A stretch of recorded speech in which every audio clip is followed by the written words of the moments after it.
Mesdames et messieurs, bonjour. Merci à vous d'être sur Africa Télévision. Bienvenue dans Afrique Midi. Voici les titres. Des frappes au nord de Kidal ont visé les islamistes. Ces derniers seraient réfugiés vers Aguelok. L'armée française se prépare avec les forces africaines à la sécurisation de la troisième grande ville du nord, restée 9 mois aux mains des islamistes. Et en République centrafricaine, malgré les accords et le cessez-le-feu, l'entente est toujours précaire. Le gouvernement et la rébellion Séléka s'accusent mutuellement de violation des accords de Libreville. Mais tout d'abord, un communiqué du palais de l'Élysée annonce que le président François Hollande se rendra au Mali demain, accompagné du ministre des Affaires étrangères, Laurent Fabius, du ministre de la Défense, Jean-Yves Le Drian, et du ministre chargé du Développement, Pascal Canfin. Le président français se rendra à Bamako et à Tombouctou. Et l'armée française se prépare à sécuriser Kidal avec les forces africaines après des frappes aériennes plus au nord où se seraient repliés les djihadistes. Ces frappes ont notamment été lancées depuis la base de N'Djamena au Tchad et il s'avère que la négociation n'est pas totalement exclue avec les rebelles Touareg du MNLA. Le jour se lève à peine. Pour ces avions de chasse français et le Boeing chargé à l'arrière de les ravitailler en kérosène, le début d'une mission de renseignement. Nous sommes à leur côté, mais leurs zones, leurs cibles, nous ne les connaîtrons pas précisément. Secret défense. Et aller jusqu'où sur le Mali? Au centre du Mali, voilà. Objectif, au milieu de ce désert montagneux ou au bord de ces rivières, localiser les islamistes qui ont fui l'offensive française à bord de leur pick-up. Aujourd'hui, 1 heure de survol du Mali, qui nécessite pour les avions 2 ravitaillements en vol. C'est cet opérateur qui est chargé de cette manœuvre essentielle. Rapprochement, il est à 2 mètres du panier, 1 mètre devant le panier et dans le panier. Contact. Il est stable. Retour à la base française d'N'Djamena, au Tchad, à 2 heures de vol. Depuis le 11 janvier, les 14 avions de chasse se relaient en permanence. C'est au tour de Virgile, pilote depuis 1 an seulement, de décoller. Dernière vérification. Et ici, c'est l'objet qu'on a en plus. Donc sur la zone de conflit, on a le pistolet. Si jamais on doit s'éjecter. Aujourd'hui, lui aussi part pour un vol de renseignement. Jusqu'à la semaine dernière, il a essentiellement effectué des bombardements. Il y a un petit peu d'appréhension sur les premières missions, parce que pour moi, c'était mes premières missions de guerre.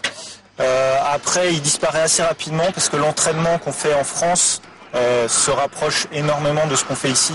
C'est des vols très longs de 8 heures, donc niveau organisme, c'est assez rude. Surtout au retour de vol, c'est là qu'on se rend compte qu'on a beaucoup donné. Fin de mission, tard dans la nuit. Depuis le déclenchement de l'opération, la base d'N'Djamena est en activité 24 heures sur 24. À Bamako, la direction des informations et des relations publiques des armées a tenu un point de presse hier pour informer l'opinion publique sur l'avancée des combats sur le terrain. Et après la reprise de Gao et de Tombouctou, c'est la ville de Kidal qui reste au centre des débats. La question a largement été abordée. On écoute le directeur de la DIRPA, le lieutenant-colonel Souleymane Maïga. En fait, le conférencier l'a dit. C'est pas l'armée qui négocie. L'armée a une mission et l'armée accomplit cette mission. C'est la reconquête des zones occupées par les bandits armés. Donc l'armée ira à Kidal. L'armée ira à Kidal. Il y a une partie de l'armée qui est déjà à Kidal. Donc c'est pas un problème. Nous travaillons en tandem avec les forces françaises. Donc vraiment, je ne vois pas de problème. Et le président de la République par intérim, Dionkunda Traoré, de retour d'Éthiopie, a effectué une escale au Tchad. Il a été reçu à N'Djamena par le président Idriss Déby Itno, qui l'a tenu à remercier pour l'appui militaire dans la guerre de libération du nord du Mali. Et selon le président tchadien, il était nécessaire d'agir vite pour éviter la contagion. On l'écoute. Nous savons très bien que par cette action, il y a une remise en cause de la souveraineté du Mali par des terroristes, narcoterroristes, et l'étape première étant le Mali, les autres pays, le Niger, le Burkina, le Tchad, sont aussi sur leur liste comme objectif à atteindre.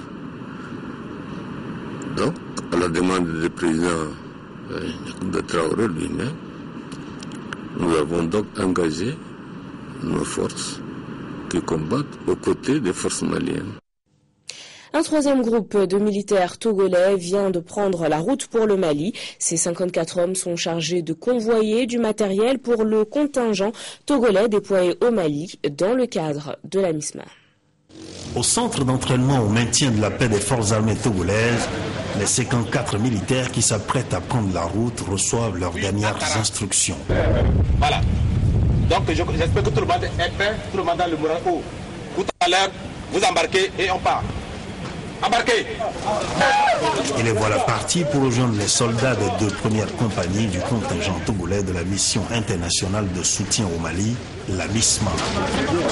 Ceux-ci sont chargés de convoyer du matériel militaire indispensable au bon déroulement de leur mission sur place. Actuellement, nous sommes basés au sud, ouest, plus précisément dans la ville de San, où nous sommes chargés d'assumer la sécurité de cette zone et participer à la sécurisation et à la paix dans le pays frère Mali. Cette vague est chargée de convoyer le matériel. Nous sommes au nombre de 54. À travers le temps, nous convoyons le matériel de sécurisation militaire et des armes qui nous permettent d'assurer notre mission au Mali. Après 3 mois d'entraînement, ils sont aguerris et peuvent rejoindre leurs collègues déjà déployés.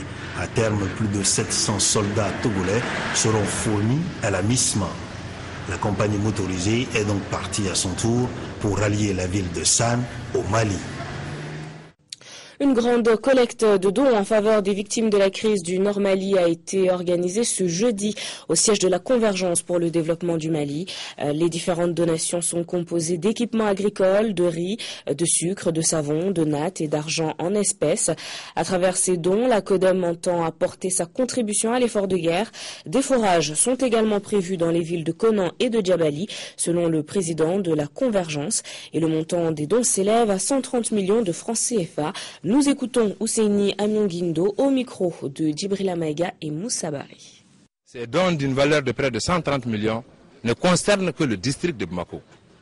Alors, nous comptons dans les jours à venir aller aussi dans les régions, notamment dans les régions non occupées, en tout cas pour aussi organiser des collectes, ensuite continuer à aller. Il faut que Sikasso aide Tombouctou, il faut que Mopti aide Gao, il faut que Ségou aide Kidal. Donc c'est des opérations comme ça que nous comptons faire pour, au fur et à mesure, aussi faire une caravane pour une cohésion sociale, pour que, en réalité, chez nous ici, nous évitons l'amalgame, parce que le plus grand défi au Mali dans les années à venir serait la réconciliation nationale. Pour l'instant, la première collecte, c'est pour soutenir Djabali et Korna. Djabali et Korna, qui ont quand même été les points déclencheurs même de la libération du pays. Voilà pour l'actualité du Mali. En ce qui concerne la République centrafricaine, le cessez-le-feu est mal respecté. La rébellion Séléka, empêchée de se rendre à Libreville, accuse le pouvoir de violer les accords de paix. Parallèlement, la formation du gouvernement d'union nationale se fait toujours attendre. Depuis Libreville, l'un des porte-paroles de la rébellion centrafricaine qui contrôle les 2/3 du pays s'impatiente et dénonce l'attitude du camp présidentiel. Une délégation Séléka, qui voulait se rendre mercredi à Brazzaville pour rencontrer le médiateur, a en effet été empêchée d'embarquer à Bangui. Cela dénote simplement de la mauvaise foi du président François Bozizé, qui donne des instructions au niveau de l'aéroport, refusant le départ de la délégation de Séléka, accompagnée, et je le souligne, des représentants du bureau des Nations Unies en Centrafrique. Ils ont été bloqués. À Bangui, tout semble en effet bloqué. Après 10 jours de consultation, le nouveau Premier ministre n'est toujours pas parvenu à former un gouvernement d'union nationale. Quant à la rébellion et aux forces armées centrafricaines, elles s'accusent mutuellement de violer le cessez-le-feu et de multiplier les pillages. Seule une nouvelle intervention du médiateur congolais permettrait de débloquer la situation. Direction le Sénégal, l'Union des femmes chefs d'entreprise du Sénégal et la Fondation Mujeres ont officiellement lancé le réseau Elwa. Il regroupe des organisations et institutions pour la promotion et l'autonomisation des femmes. On retrouve l'une de nos équipes permanentes à Dakar. La participation économique des femmes est un élément important pour atteindre les objectifs de développement. Consciente de cela, l'Union des femmes chefs d'entreprise du Sénégal et la Fondation Mujeres mettent l'accent sur l'autonomisation des femmes à travers le réseau Elwa. Nous avons estimé que le droit à l'économie pouvait être une locomotive, un moteur, un leader pour tous les autres droits. Nous pensons que si la femme est financièrement autonome, nous pensons qu'elle parlera de ses droits, qu'elle aura une voix, et d'abord au sein de la famille, mais ensuite au sein de la société. Ce séminaire ouvert au public a pour objectif de mieux faire comprendre les missions du réseau. Ce dernier est donc un cadre d'échange entre les institutions, organisations sociales et sociétés civiles sur les questions relatives aux droits économiques des femmes. Nous savons que les femmes constituent la majorité des pauvres à travers le monde. Elles font 66% du travail dans le monde pour ne recevoir en retour que moins de 5% de son revenu. La promotion de l'égalité entre les sexes n'est pas seulement la bonne chose à faire, mais c'est la chose la plus intelligente à faire.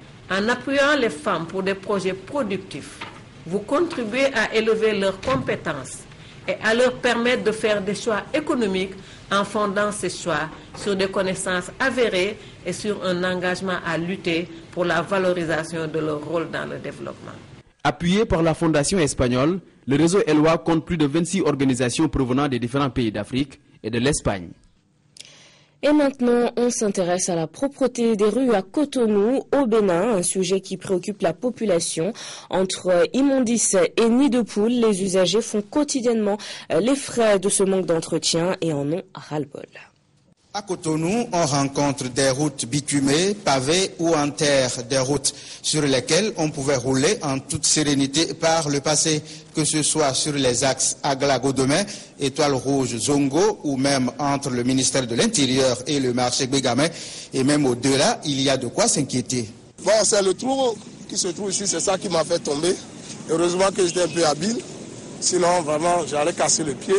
Voilà les dégâts, je me suis blessé. Le trou là, maintenant, ça fait plus d'un an.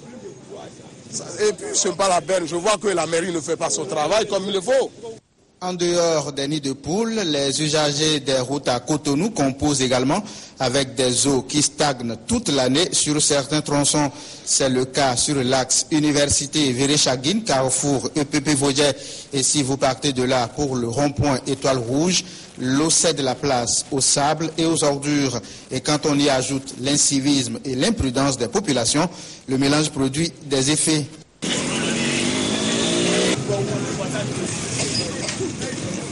Le spectacle offert par les imprudents de la circulation est moins écœurant que ceci.